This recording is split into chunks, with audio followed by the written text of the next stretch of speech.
नमस्कार साथियों, मैं मनीष मिवाल आप सभी का आपके अपने चैनल में तहे दिल से स्वागत और अभिनंदन करता हूं। मैं उम्मीद करता हूं कि आप सभी शानदार, जबरदस्त और जिंदाबाद होंगे और आप सभी की कक्षा 12 की जो तैयारियां हैं वो बिल्कुल धमाकेदार चल रही होंगी। और इन्हीं धमाकेदार तैयारियों को और भी धांसू बनाने के लिए आज हम लोग पढ़ने जा रहे हैं कक्षा 12 की राजनीति विज्ञान में समकालीन विश्व राजनीति की किताब का अध्याय 2 ध्रुवीयता का अंत। और आज है उसका लेक्चर नंबर 5। कौन सा लेक्चर है? Lecture number 5। आज क्या पढ़ेंगे गुरुजी अपन लोग? आज अपन चर्चा करेंगे विघटन की परिणतियां। तो चलिए शुरू करते हैं आज के लेक्चर को। सबसे पहले इस लेक्चर को थोड़ा सा इंग्लिश में ट्रांसलेट कर देते हैं क्योंकि दुनिया का झुकाव इंग्लिश की तरफ है। Consequences of disintegration, consequences of disintegration.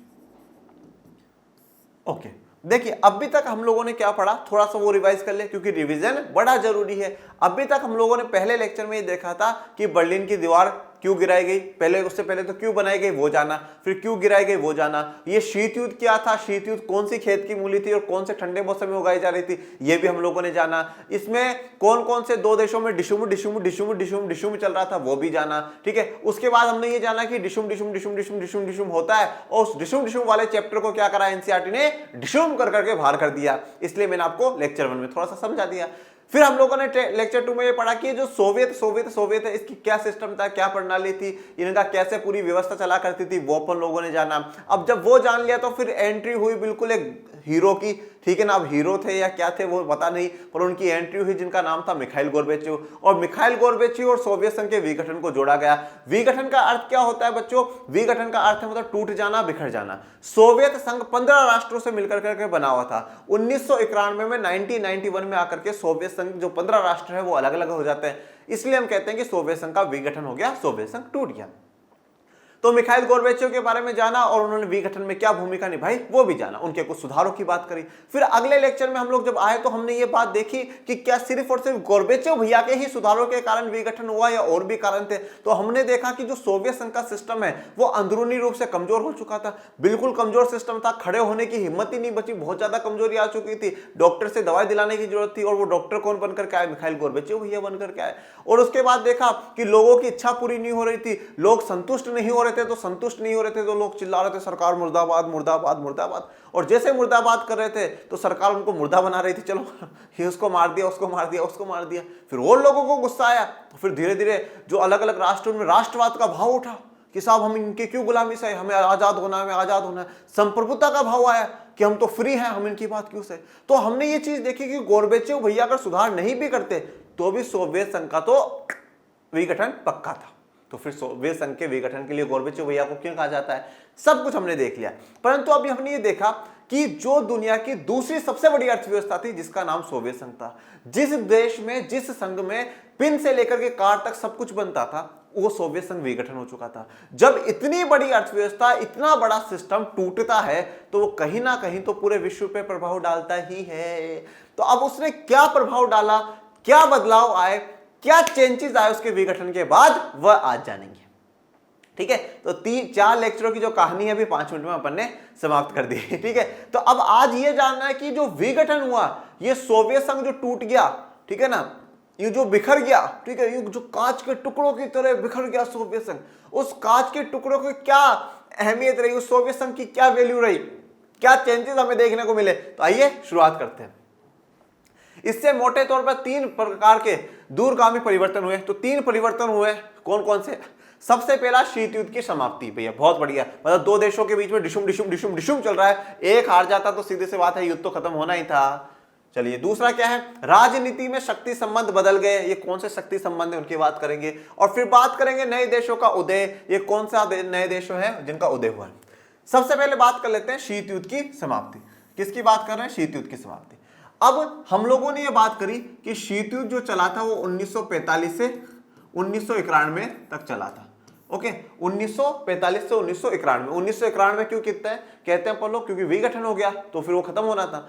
अब ये जो युद्ध हुआ ये किस किस के बीच में हुआ? यूएसए के बीच में और यूएसएसआर, जिसको सोवियत संघ कहा जाता है। अब मुझे ये बताओ इन दोनों के बीच में डिशुम डिशुम डिशुम डिशुम हुई क्यों थी? क्यों हुई थी? 2 कारणों के कारण हुई थी। पहली कारण तो ये था गुरुजी की ताकतवर कौन है, ठीक है, कि ताकतवर कौन है, ठीक है, दोनों ने एक साथ मिलकर के एक गीत गाया कि आओ देखे जरा किसमें है कितना दम। तो दोनों ने इस चक्कर में सर लड़ाई कर ली कि नहीं बोले मैं ज्यादा ताकतवर हूं, वो बोले मैं ज्यादा ताकतवर हूं, और दोनों जने अच्छे से लड़ भी नहीं रहे उसके मन में ये अरे वो मारेगा बहुत खतरनाक है, पर बस यूं बोल रहा है मैं खतरनाक हूं, मारू के मारू। वो पीछे से नहीं बोलते मूवीज, अरे पकड़ पकड़ पकड़, मारू क्या मारू, आओ आओ ठीक है, और उधर से वो भी अरे पकड़ लेना मुझे, जाने मत देना, मारू मारू, बताओ मैं ताकतवर हूं। तो इस बात की ताकत की क्या दोनों में लड़ाई चल रही थी कि पूरी दुनिया में सबसे ज्यादा ताकतवर हम लोग हैं। तो एक तो ये ताकतवर की लड़ाई, और दूसरी लड़ाई थी विचारधारा की, दूसरी लड़ाई थी विचारधारा की। तो एक लड़ाई तो बंदूकों के वाली थी, देखो हमारे पास ज्यादा परमाणु, हमारे पास ज्यादा बंदूक है, हम ताकतवर, और दूसरी लड़ाई थी विचारधारा की, हम इस विचारों को मानते हैं इसलिए हमारा राष्ट्र बढ़िया है, हमारा देश बढ़िया है। अब यूएसए वाले क्या मानते हैं, यूएसए वाले मानते हैं आर्थिक रूप में पूंजीवाद बढ़िया है, सिर्फ सारा कुछ सरकार को ही कंट्रोल नहीं करना चाहिए, और राजनीति में लोकतंत्र बढ़िया है। और यूएसएसआर वाले कहते हैं कि भैया ना ना ना ना ना, ये तो गलत है। क्या सही है, बोले आर्थिक रूप में तो समाजवाद बहुत बढ़िया है और बाकी साम्यवाद बढ़िया है, ठीक है, एक ही पार्टी राज करे, देश का विकास करे, ठीक है ना। तो दोनों की विचारधारा थी। अब दोनों की विचारधारा को देखा, पूरी दुनिया ने देखा कि अपन को किधर फायदा, अमेरिका भैया की तरफ फायदा, तो ये लोग अमेरिका भैया की तरफ चले गए। दूसरे ने बोला नहीं नहीं, अमेरिका भैया की तरफ अपना फायदा नहीं, सोवियत भैया की तरफ चले गए। और इंडिया था, इंडिया बीच में खड़ा हुआ था देखो तुमसे भी फायदा लेंगे और तुमसे भी फायदा लेंगे, दोनों कुछ नहीं बिगाड़ पाओगे हमारा ठीक है, दोनों से फायदा लेंगे अपन लोग, ठीक है। तो यहाँ पे विचारधारा और ताकत के लिए क्या है, ये पूरा इतने समय तक युद्ध चला, 1945 से 1991 तक। अब जब 1991 में सोवियत संघ का विघटन हो गया, और उससे पहले 1985 में मिखाइल गोर्बेचेव जो है महासचिव बन जाते हैं, और वो सुधार की बात करते हैं, 2 सुधारों की बात करते हैं। एक पूर्ण रचना की, जिसमें कहा गया कि जो सिस्टम है उसको बदला जाएगा, रिस्ट्रक्चरिंग होगी, फिर से रचना करी जाएगी। ये जो साम्यवाद है, इसको साम्यवादी दल को खत्म करा जाएगा और लोकतांत्रिक रूप अपनाया जाएगा। और जो विदेशी पश्चिमी देश है उनके साथ भी हम संबंध सामान्य करेंगे, अच्छे संबंध बनाएंगे, दोस्ती वाले संबंध बनाएंगे। अब दुश्मनी बड़े दिनों तक हो गई, दुश्मनी माफ करो। दूसरा बोला खुलापन लेकर के आएंगे, ओपननेस लेकर के आएंगे, ये सिर्फ और सिर्फ सारा सरकारी कंट्रोल करेगी ये नहीं, अब थोड़ा सा पूंजीवाद की तरफ अपनाएंगे। तो 1985 से ही धीरे धीरे बदलाव आने लगे। मतलब सोवियत संघ का नेता भी ये मानने लगा कि हाँ यार पूंजीवाद लोकतंत्र ठीक है। तो भैया यहाँ पे तो विचारधारा वाले में कौन जीत गया, यूएसए जीत गया, ठीक है। अब यूएसए जीत गया और यूएसएसआर का सोवियत संघ का विघटन हो गया, तो ये पता ही चल गया कि भैया फिर ताकतवर भी यूएसए ही है। तो यहां से शीत युद्ध की समाप्ति हो जाती है, क्योंकि जब ये पता ही चल गया ये विनर है, ठीक है, तो बिल्कुल यूएसए का हाथ ऊपर खड़ा कर दिया, भाई आप आज से विजेता हो, ठीक है। और अब भी हम लोग क्या चैप्टर का नाम क्या है, 2 ध्रुवीयता का अंत। दुनिया 2 भागों में बटी हुई है, ठीक है। अब 2 भागों में से जो एक वाला भाग है वो टूट जाएगा, बिखर जाएगा, समाजवाद साम्यवाद की तरफ से लोगों का खिंचाव हट जाएगा, तो अब पूरी दुनिया एक ध्रुवी हो जाएगी। मतलब जो सारी की सारी पावर है वो एक देश के पास, एक देश सबसे बड़ी महाशक्ति बन जाएगा। अब भी जाके पूरी दुनिया में 2 महाशक्तियां थी, सोवियत संघ और अमेरिका, परंतु अब सिर्फ और सिर्फ एक ही महाशक्ति बची, that is United states of America.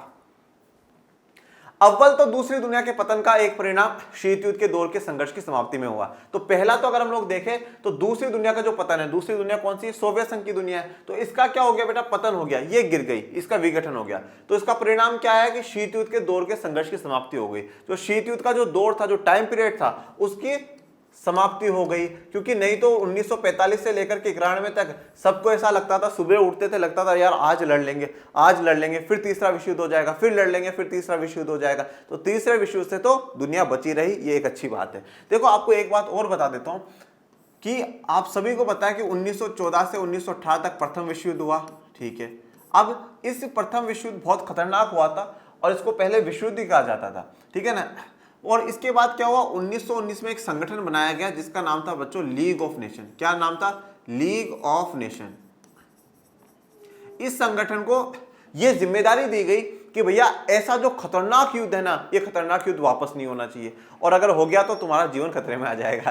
तो लीग ऑफ नेशन को जिम्मेदारी दी गई कि ऐसा युद्ध वापस खतरनाक नहीं होना चाहिए। मतलब क्या करना है, सभी देशों के बीच में सामंजस्य बना करके बिठाना है, तालमेल बना करके रखना है। 2 देशों में कभी भी थोड़ा सा गुस्सा हो जाए और हो जाए, लड़ाई झगड़ा सा होता हुआ दिखे आप लोगों को, तो उनके बीच में जाकर के मध्यस्थता करनी है, समझाना है दोनों देशों को। और जैसे माता पिता 2 बच्चों को ऐसे करते हैं ना, नहीं नहीं बेटा बेटा लड़ना नहीं है, अरे नहीं बच्चा बच्चा माफ, चलो चलो दीदी को सॉरी बोलो, चलो आप भी छोटे सिस्टर है सॉरी बोलो, चलो भैया दोनों बहन भाई माफी मांगो एक दूसरे से। यूं इस प्रकार से आपको क्या करना है, देशों को लड़ने से रोकना होगा, ठीक है ना। तो ये काम लीग ऑफ नेशन को सौंपा गया, पर लीग ऑफ नेशन की किस्मत बहुत खराब थी। क्यों खराब थी? यहाँ लीग ऑफ नेशन 1919 में बना और 20 साल के बाद ही इसको क्या हो गया, सिल्वर जुबली का गिफ्ट मिल गया। सिल्वर जुबली वैसे 25 साल में बनाई जाती है, पर इसको 5 साल पहले गिफ्ट मिल गया। क्या? Second world war. तो 1939 से 1945 तक दूसरा वर्ल्ड वॉर शुरू हो गया। अब जब दूसरा वर्ल्ड वॉर शुरू हो गया तो भैया पूरी दुनिया ने बोला कि ये लीग ऑफ नेशन भैया आप अपने बोरिया बिस्तर उठाओ और आप बाहर हो जाओ, आज से आपका कोई काम नहीं है। बोले क्यों काम नहीं है? बोले यार तुझे बिठाया किस लिए था, कि लड़ाई ना हो, तूने तो फिर से दूसरा भयंकर युद्ध करा दिया, इससे भी खतरनाक युद्ध करा दिया, तो आप तो बाहर।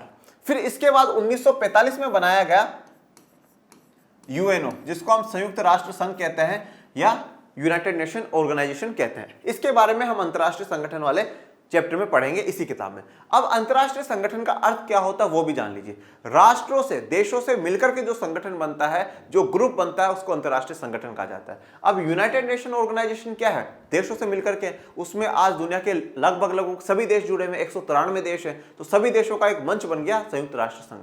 अब संयुक्त राष्ट्र संघ से ने पूछा कि अब हमारा क्या काम है, तो बोले तुम्हारा भी वही काम है, जो लीग ऑफ नेशन नहीं कर पाई वो तुम्हें करना है, देशों को लड़ने नहीं देना। अब देखो वैसे तो एक बात बताऊं, ये अंतरराष्ट्रीय संगठन है देशों से मिलकर करके। आज अमेरिका और रशिया लड़ रहा था तो संयुक्त राष्ट्र संघ क्या कर सकता है? क्या पावर है संयुक्त राष्ट्र? खुद की आर्मी है या और कुछ है? क्योंकि भैया ये संयुक्त राष्ट्र में जितने देश बैठे हैं, बड़े बड़े देश बैठे हैं, ये वहां पर अपनी जीडीपी के अनुसार कंट्रीब्यूशन देते हैं, पैसा लगाते हैं, सब कुछ करते हैं, उन्हीं के अनुसार सब कुछ चलता है वहां पर। तो संगठन का नाम बदलने से, संगठन का वो बदलने से कुछ होता नहीं है। ये तो अगर तीसरा विश्व युद्ध छिड़ता तो ये तो धन्यवाद बोलो अमेरिका को और सोवियत संघ को कि दोनों ने प्यार प्रेम से ही इस युद्ध की समाप्ति कर दी और मिखाइल गोर्बाचेव भैया सही टाइम पर आ गए और उन्होंने कुछ सुधार बताया जिससे कि थोड़ा सा शांति बन गई, ठीक है। बाकी यूएनओ भी, पर ये भी देखेंगे कि यूएनओ ने बीच बीच में क्या मध्यस्थता कर करके थोड़ी सी शांति भी स्थापित करी है, ठीक है। ये यहाँ पर सोवियत संघ और अमेरिका की दोस्ती दिखाई गई है। समाजवादी प्रणाली पूंजीवादी प्रणाली को पछाड़ पाएगी या नहीं, यह विचारधारात्मक विवाद अब कोई मुद्दा नहीं रहा। अब 1991 तक ये हमेशा डेली एक सवाल आता था, क्या समाजवाद की जो विचारधारा है वो पूंजीवाद को क्या पछाड़ पाएगी? क्या पूंजीवाद समाजवाद को टक्कर दे पाएगा, नहीं दे पाएगा? क्या पुराना पूंजीवाद नए समाजवाद के सामने टिक पाएगा या नहीं टिक पाएगा? जो समाजवाद महामंदी में भी नहीं हिला, क्या अब पूंजीवाद उसको हिला पाएगा? ऐसे सवाल दिमाग में आया करते थे, ठीक है, कि भैया पूंजीवाद जीतेगा या समाजवाद जीतेगा। परंतु अब मुद्दा ही खत्म हो गया ठीक है ना, अब मुद्दा ही खत्म कर दिया कि अब भैया समाजवाद जीतने का सवाल ही नहीं, पूंजीवाद की जय जयकार हो गई। अब पूंजीवाद पूजनीय बन गया कि हाँ सबसे बढ़िया विचारधारा अब कौन सी है, पूंजीवाद है। परंतु एक बात ध्यान रखिएगा कि बच्चों ऐसी बात नहीं है कि समाजवाद बेकार विचारधारा है। देखो आप इस बात को समझिएगा, समाजवाद पर आज हर देश की सरकारें चल रही। समाजवाद का मतलब क्या है कि समाज के पिछड़े तबके के लिए सरकार द्वारा काम करना।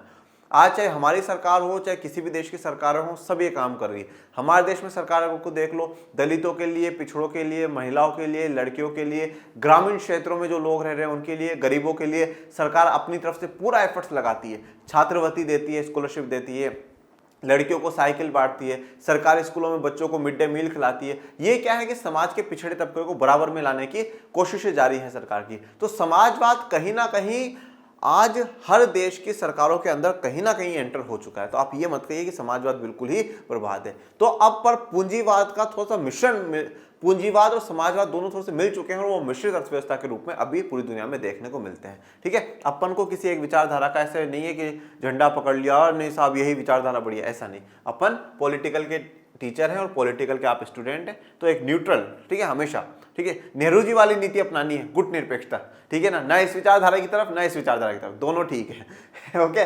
शीत युद्ध के इस विवाद ने दोनों गुटों की सेनाओं को उलझाया था, हथियारों की तेज होड़ शुरू की थी, परमाणु हथियारों के संचय को बढ़ावा दिया तथा विश्व को सैन्य गुटों में बांटा था। देखो अब शीत युद्ध के कारण क्या क्या हुआ, दोनों गुटों की सेनाओं को उलझाया, तो दोनों गुटों की, सोवियत संघ की भी सेना हमेशा यूं तैयार होती थी, कभी भी अटैक हो सकता, ठीक है, और उधर से अमेरिका की कभी भी अटैक हो जाएगा, हमेशा सेना तैयार ही रहती थी। यार क्या होता, सांस भी लेते थे, अंतिम सांस ना हो जाए, कहीं से गोली आ जाए, ये भैया हो गया, चलो सांस खत्म आज से, ठीक है ना। तो दोनों की सेनाएं इसमें उलझी हुई थी, हथियारों की तेज होड़ लगी हुई थी। होड़ का मतलब होता है रेस बेटा, ठीक है। वो ये कह रहा आज हमने 100 बंदूकें बनाई। अमेरिका बोला अच्छा तुमने 100 बनाई, हम 200 बंदूक बनाएंगे। अरे वाह वाह रे वाह भाई। फिर उसने बोला आज हमने 400 बम बनाए, वो बोलेगा सूबेदार हम आज से 500 बम बनाएंगे। तो यूं हथियारों की रेस लगी थी, उसने इतने बना लिए हम और बनाएंगे, उसने इतने बनाए हम और बनाएंगे। तो हथियारों की रेस चल रही थी, और हथियारों पे पैसा खर्च करना सभ्य समाजों के लिए अच्छी बात नहीं होती बच्चों, ठीक है। विनाश की ओर ले जाया जा रहा था जो कि गलत था, और उसको रोक दिया, बहुत अच्छी बात थी। परमाणु हथियारों का संचय, संचय का मतलब होता है बेटा इकट्ठा करके रखना, तो परमाणु हथियारों का संचय बढ़ा दिया, मतलब ज्यादा से ज्यादा परमाणु हथियार इकट्ठे करे जा रहे थे। दोनों देश परमाणु हथियार खूब बना रहे थे, और परमाणु हथियार तो बेटा ऐसे हैं कहीं गिर जाते हैं तो मतलब विनाश ही विनाश है बेटा। आज जापान में जो 2 परमाणु बम गिरे गए थे हिरोशिमा और नागासाकी में, उसका लाइफ स्टाइल पर आज भी जापान के लोगों को इफेक्ट देखने को मिलता है। तो परमाणु बम का संचय हो रहा था, वो बंद हो गया, ये बहुत अच्छी बात है, खुशी की बात है। विश्व को सैन्य गुटों में बांट दिया, विश्व का है वो 2 सैन्य गुटों में, सेना के गुटों में बट गया था। अब यूएसए का सैन्य गुट कौन सा था? आप लोगों ने सांप सीढ़ी खेली कभी? ये बस ये उसी की सांप सीढ़ी की तरह घूमता घूमता घूमता घूमता ऊपर पहुंच जाता है। अब यूएसए का सैन्य गुट कौन सा था बेटा? जिसका नाम था नाटो, ठीक है ना। नाटो यहाँ पे राजस्थानी में नाटो का मतलब होता है नाट कर देना, मना कर देना, ठीक है। तो ये वो वाला नाटो नहीं है, ठीक है। नाटो का मतलब है नॉर्थ अटलांटिक ट्रीटी ऑर्गेनाइजेशन। ये एक संगठन बनाया यूएसए ने 1949 में, और ये बात कही कि इसमें जितने भी सदस्य देश होंगे उन सब पर अगर एक पर अटैक होता तो सारे मिलकर के जवाब देंगे, ठीक है। एक पर अगर अटैक होगा तो सारे मिलकर के जवाब देंगे, एक पर समस्या आएगी तो सारे मिलकर के उस समस्या का समाधान करेंगे। इसमें उस समय 12 देश जोड़े गए थे, और आज लगभग 29 से 30 देश इसमें जुड़े हुए हैं नाटो में। तो ये उनका सैन्य संगठन। और जब फिर खबर लगी यूएसएसआर को, जब खबर लगी यूएसएसआर को कि हमारा दुश्मन देश तो संगठन बना रहा है, हमारे खिलाफ चालबाजी चल रहा है, तो इन्होंने भी वार्सो पैक्ट बनाया। क्या बनाया? वार्सो पैक्ट बनाया। अब आज आप लोगों के लिए एक छोटा सा सवाल, वार्सो जगह का नाम है, अब ये मुझे बताइएगा कि वार्सो आज के मौजूदा दौर में कौन से देश में है। तो वार्सो पैक्ट, वार्सो में समझौता करा गया 1955 में, और वहां पर भी अभी यूएसएसआर वालों ने बोला कि भैया अब हम मिलकर के लड़ेंगे, ठीक है। तो अब यहाँ पर वार्सो पैक्ट अब खत्म हो चुका, जब सोवियत संघ खत्म हो गया तो वार्सो पैक्ट तो खत्म होना ही था। तो पूरे विश्व को 2 सैन्य गुटों में बांट दिया, तो अब वो सैन्य गुट भी खत्म हो चुके हैं। शीत युद्ध के समाप्त होने से हथियारों की होड़ भी समाप्त हो गई, और एक नई शांति की संभावना का जन्म हुआ। अब शीत युद्ध जैसे ही समाप्त हुआ तो ये जो लड़ाई चल रही थी हथियारों की, परमाणु बमों की, सेना की, ये सब रुक गई। बोलो बस खत्म, अब नहीं, अब लड़ाई माफ करो और प्यार की बात शुरू करो, ठीक है। अब लड़ना नहीं, बहुत दिन लड़ लिए, पहले प्रथम विश्व युद्ध में, फिर द्वितीय विश्व युद्ध में, अब शीत युद्ध में, बस अब युद्ध से हाथ जोड़ लिया। अब युद्ध की जरूरत नहीं है अब हम लोगों को, अब हमें शांति की जरूरत है। तो जैसे ही हथियारों की होड़ खत्म हुई, वैसे शांति की संभावना का जन्म हुआ कि हाँ भैया अब शांति हो सकती है, अब पॉसिबिलिटी कुछ नजर आ रहा है कि शांति हो सकती है। तो यह है मिखाइल गोर्बाचेव, और यह है रोनाल्ड रेगन, यूएसए प्रेसिडेंट, और मिखाइल गोर्बाचेव यूएसएसआर सेक्रेटरी। अब दूसरा है शक्ति संबंध बदल गए। शक्ति संबंध बदल गए मतलब विश्व राजनीति में शक्ति संबंध बदल गए, और इस कारण विचारों और संस्थाओं के आपेक्षिक प्रभाव में भी बदलाव आया। देखो अभी तक की कहानी क्या थी कि भैया 2 बड़े देश हैं, अमेरिका और सोवियत संघ। अब क्या हो रहा था कि अगर मान लीजिए जैसे मैं एक कंट्री हूं और मैंने सोवियत संघ के सपोर्ट में चला गया, तो मैं कभी भी अमेरिका और अमेरिका से समर्थित देशों से मदद नहीं ले पाऊंगा, क्योंकि दोनों दुश्मन हैं। और मान लीजिए अगर मैं अमेरिका की तरफ चला गया तो मैं कभी भी सोवियत संघ के समर्थित देशों से उनसे मदद नहीं ले पाऊंगा। परंतु अब विघटन हो चुका था, अब पूरी दुनिया में एक ही महाशक्ति बची थी। तो अब ये तो था कि हाँ अमेरिका से तो अच्छे रिश्ते रखने ही थे सबको, पर अब हर अपनी मर्जी से चल रहा था कि हाँ भैया अब अमेरिका के साथ ये वाला देश है तो उसके साथ रिश्ते रखेंगे या नहीं रखेंगे। सोवियत संघ में जो पहले वाला कोई देश था तो उनके साथ कैसे रिश्ते रखने। अब शक्ति संबंधों में थोड़ा सा बदलाव आया। और यहाँ पर एक बात ये और देखने योग्य थी कि जब शीत युद्ध का दौर शुरू हुआ तो एक बड़ा सवाल था कि क्या विश्व 2 ध्रुवीय बनकर के रहेगा, मतलब पूरे विश्व में 2 महाशक्तियां रहेंगी। और जब एंडिंग का टाइम आ रहा था तो ये सवाल उठा कि क्या विश्व 1 ध्रुवीय बनेगा, मतलब पूरे विश्व में एक ही महाशक्ति बनेगी, या विश्व बहुध्रुवीय बनेगा, मतलब बहुत सारे देश या बहुत सारे से संगठन होंगे जो ताकतवर होंगे, महाशक्ति के रूप में होंगे। और शीत युद्ध का अंत क्या संदेश देता है कि विश्व में एक ही महाशक्ति है, और वो कौन है? अमेरिका है। और वो विश्व कैसा बन गया? एक ध्रुवीय विश्व बन गया, यूनिपोलर वर्ल्ड बन गया है। ओके, ये आपको ग्रेट बर्लिन वॉल के बारे में दिखाया था। इस ग्रेट बर्लिन वॉल को 1961 में बनाया गया था और 1989 में तोड़ा गया था। इसके बीच में 28 साल तक ये वॉल खड़ी रही। उसी वॉल की एक तस्वीर आप लोगों को दिखाई है, ठीक है, ये वेस्ट और ये ईस्ट, ठीक है। तो बर्लिन को, जर्मनी को अलग अलग कर दिया गया था और मैंने आपको इसको याद करने की ट्रिक भी बताई थी कि किस प्रकार से हम आसानी से इन ईयर को याद रख सकते हैं। शीत युद्ध के अंत के समय में, जब शीत युद्ध का एंडिंग का टाइम आ गया, तो दो संभावनाएं थी, दो पॉसिबिलिटीज थी, मतलब ये हो सकता है या ये हो सकता है। या तो बची हुई महाशक्ति का दबदबा रहेगा, और बची हुई महाशक्ति कौन है? USA, America. क्योंकि शीत युद्ध का अंत हम लोग कब मान रहे हैं? जब सोवियत संघ का विघटन हो रहा है, और सोवियत संघ का विघटन हो गया, इसका मतलब महाशक्ति एक ही बची है कि जो महाशक्ति बची है उसका दबदबा रहेगा, मतलब उसी का पूरे दुनिया में राज चलेगा और एक ध्रुवीय विश्व बनेगा। मतलब पूरी दुनिया यूनिपोलर बन जाएगी, मतलब पूरी दुनिया में एक ही ताकत है जो महाशक्ति है, सुपर पावर जिसको हम लोग कहते हैं, वो रहेगी। उसकी विचारधारा सही होंगी, उसके सारे काम सही होंगे, वो सबसे बड़ा ताकतवर माना जाएगा। एक ध्रुवीय विश्व बनेगा। दो संभावना है बच्चों, एक तो यह थी कि एक ध्रुवीय विश्व बनेगा, और दूसरी संभावना क्या थी कि फिर कई देश अथवा देशों के अलग अलग समूह अंतरराष्ट्रीय व्यवस्था में महत्वपूर्ण मोहरे बनकर उभरेंगे और इस तरह बहुध्रुवीय विश्व बनेगा जहां किसी एक देश का बोलबाला नहीं होगा। या तो एक ध्रुवीय विश्व बनेगा, मतलब जो महाशक्ति बची है उसी का बोलबाला दबदबा रहेगा, उसी की जय जयकार होगी, उसी की सारी बातें सही होंगी। या बहुध्रुवीय विश्व बनेगा, मल्टीपोलर वर्ल्ड बनेगा, मतलब दो से अधिक देश ऐसे होंगे या ऐसे संगठन होंगे जिनका दबदबा होगा, जो पावरफुल होंगे, ठीक है, जिनसे अमेरिका भी थोड़ा सा बराबर में सोचेगा कि हाँ भैया थोड़ा बच करके रहना, ठीक है। अब देखो 1991 में जब देखे, जब सोवियत संघ का विघटन हुआ, तब तो विश्व एक ध्रुवीय था बच्चों, तब तो विश्व यूनिपोलर ही था। उस समय एक ही महाशक्ति थी जिसका नाम है अमेरिका, उसके टक्कर में कोई दूसरी महाशक्ति नहीं बची। परंतु अगर आज के मौजूदा दौर में देखो ना, तो आज विश्व बहुध्रुवीय है बच्चों, मल्टीपोलर वर्ल्ड है।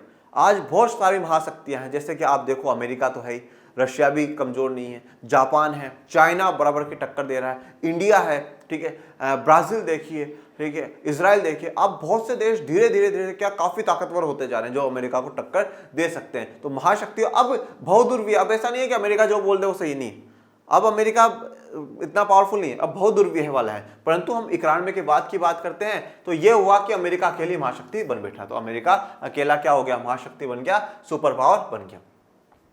अमेरिका की ताकत और प्रतिष्ठा से अब पूंजीवादी अर्थव्यवस्था अंतरराष्ट्रीय स्तर पर प्रभुत्वशाली अर्थव्यवस्था है। अमेरिका की ताकत और उसकी रेपुटेशन, उसकी प्रतिष्ठा, उसके सम्मान के कारण अब पूंजीवादी अर्थव्यवस्था को पूरी दुनिया में सम्मान मिलने लगा कि नहीं भैया पूंजीवादी अर्थव्यवस्था सबसे बढ़िया। और अंतरराष्ट्रीय स्तर पर, अंतरराष्ट्रीय स्तर का मतलब क्या है? राष्ट्रों के बीच में, पूरे विश्व में सारी जगह क्या हुआ? पूंजीवादी जो व्यवस्था है वो प्रभुत्वशाली अर्थव्यवस्था बन गई कि इसी का प्रभुत्व रहेगा, इसी का दबदबा रहेगा। मतलब हर देश ने लगभग पूंजीवाद की तरफ अपने पैर मोड़ लिए थे कि भैया अब हम पूंजीवाद की तरफ ही जाएंगे, ठीक है। ये अमेरिका का झंडा। विश्व बैंक और अंतरराष्ट्रीय मुद्रा कोष जैसी संस्थाएं विभिन्न देशों की ताकतवर सलाहकार बन गई, क्योंकि इन देशों को पूंजीवाद की ओर कदम बढ़ाने के लिए इन संस्थाओं ने कर्ज दिया था। अब देखिए, विश्व बैंक, वर्ल्ड बैंक, अंतरराष्ट्रीय मुद्रा कोष, इंटरनेशनल मॉनेटरी फंड, इन दोनों का जन्म जो हुआ था बच्चों, कब हुआ था? 1944 में हुआ था।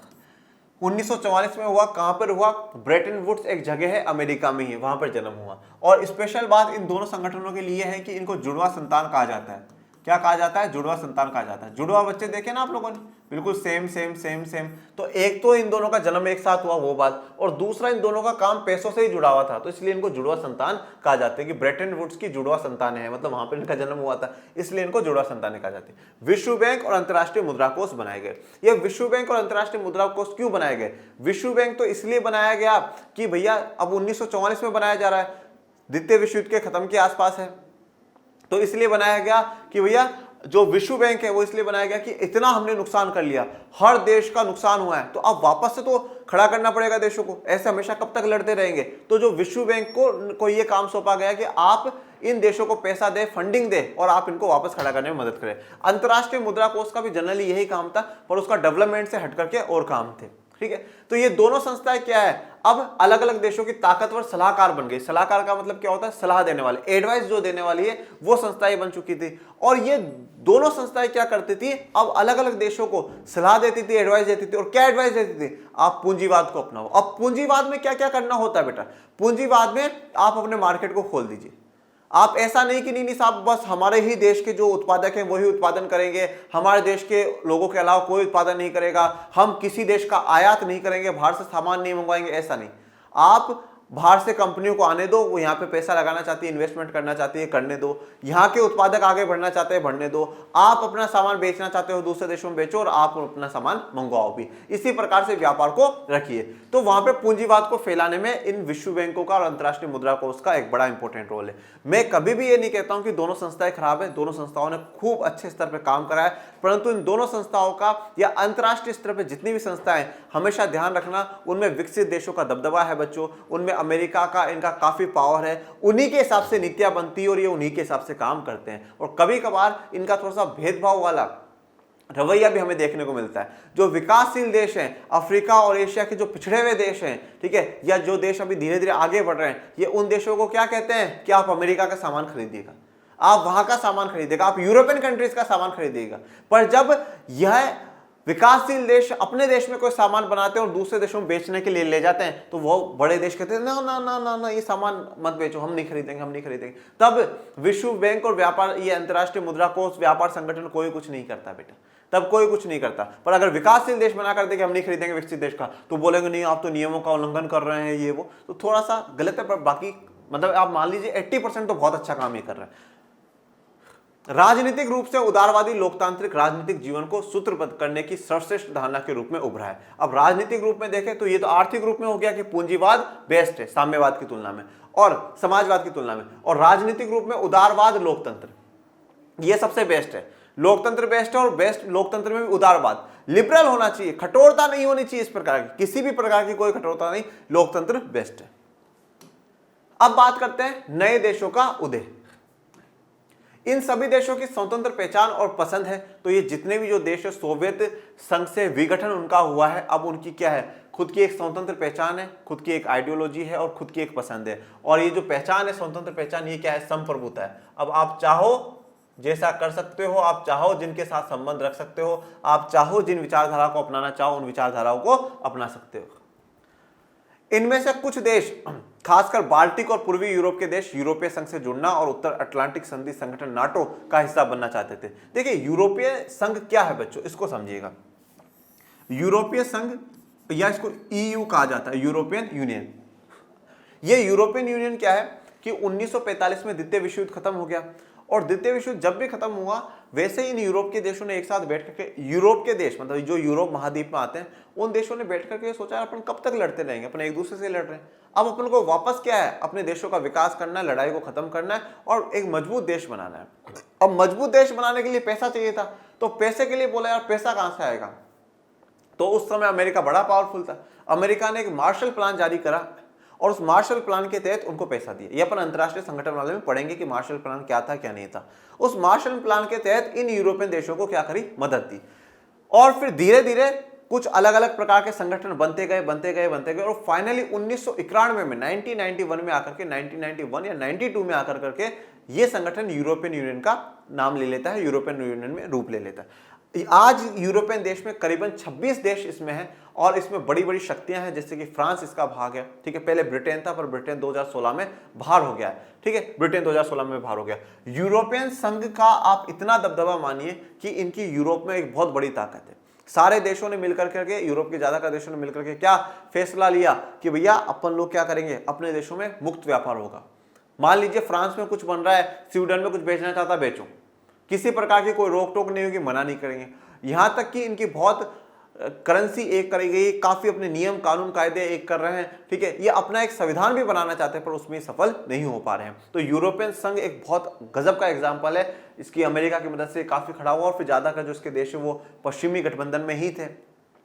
और आज की तारीख में 2023-24 में अगर मैं बात करूं तो यूरोपियन संघ एक बड़ी शक्ति है। जो हमने बात करी ना बहुध्रुवीय देश, उन बहुध्रुवीय ताकतों में एक यूरोपियन संघ है, आपको आगे पढ़ने का अवसर मिलेगा। तो जो बाल्टिक देश है, अब बाल्टिक देश कौन कौन से हैं कमेंट बॉक्स में बताइएगा आज, ठीक है। बाल्टिक देश और पूर्वी यूरोप के जो देश हैं उन्होंने यूरोपियन संघ से जुड़ना पसंद करा और नाटो में भी जुड़ना पसंद करा, क्योंकि अब उनको ये महसूस हो चुका था कि भैया नाटो बड़ा जरूरी है, नाटो को मत नाटो, ठीक है, नाटो को मना नहीं करना, नाटो में जुड़ जाओ जिससे कि अपन ताकतवर और सेफ बने रहे। ये नाटो का लोगो दिखाया गया।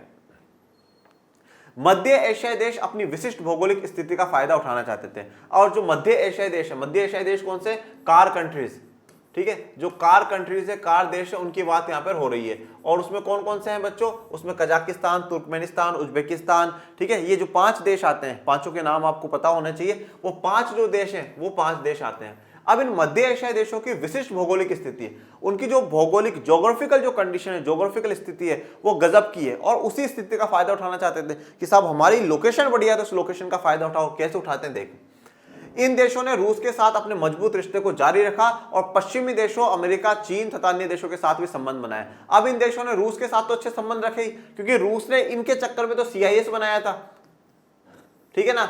उधर मिखाइल गोर्बेचेव भैया बोल रहे जाओ जाओ जाओ, ये बोले नहीं नहीं नहीं नहीं नहीं जाना, नहीं जाना, रोक लो, मैं रोक लो, ये सोवियत संघ मत टूटने दो हमारी नजरों के सामने, ठीक है ना। तो पर मिखाइल गोर्बेचेव भैया ने बोला नहीं नहीं अब तो जाओ, बस अब दुखी हो चुके हम, जाओ, ठीक है ना, बहुत पैसा खर्च करा हम लोगों ने आप सभी पे, अब जाओ, अब नहीं करना। फिर भी बोले नहीं नहीं मत जाने दो। बोले चल ठीक, आओ आओ, इधर आओ, इधर आओ, इधर आओ। एक संगठन बनाते हैं CIS, और उसमें मर्जी हो जैसा करना, पर बाकी इससे पाबंदी नहीं। हाँ चलो ठीक है, चलो ठीक है। तो CIS बनाया गया, तो रूस के साथ तो अच्छे रिश्ते थे। उसके अलावा पश्चिमी देशों के साथ, मतलब अमेरिका और अमेरिका से जो समर्थित देश है उन सबका, अमेरिका, चीन और बाकी देशों के साथ भी इन्होंने संबंध अच्छे बनाए।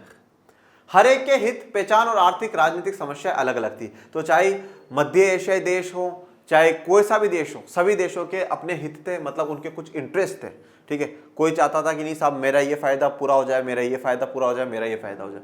सबकी अपनी अपनी पहचान थी, ठीक है। सबकी अपनी आर्थिक और राजनीतिक समस्याएं थी, हर देश की कुछ आर्थिक समस्याएं भी थी तो कुछ राजनीतिक समस्याएं भी थी। ये सब हम लोगों को, ये जो 3 बड़े बदलाव हैं, ये विघटन के बाद देखने को मिलते हैं। मतलब शक्ति संबंध भी बदलते हुए हम लोगों को दिखे, हम लोगों को नए देशों का उदय भी देखा और शीत युद्ध की समाप्ति भी देखी। चलिए ठीक है, तो आज के लेक्चर में हम इतना ही करेंगे। आपको कोई डाउट, कोई समस्या हो तो कमेंट बॉक्स में मेंशन कर दीजिएगा।